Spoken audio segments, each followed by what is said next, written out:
Месеци наред Рагнар Лодброк събира слухове за богатствата на франките.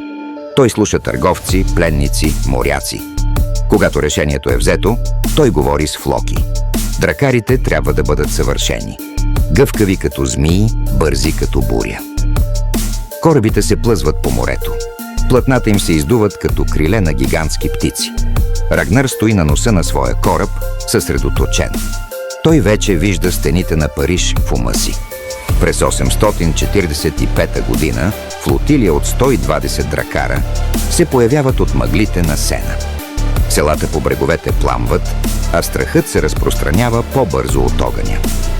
Франкският крал Карл II. Плешивия събира войска, но Рагнар използва хитрост. Удря там, където реката се разширява и разбива защитата като буря. Париж е обграден.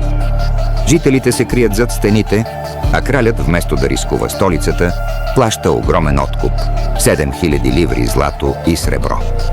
Рагнар си тръгва без загуби, а славата му се разнася из Европа като гръм.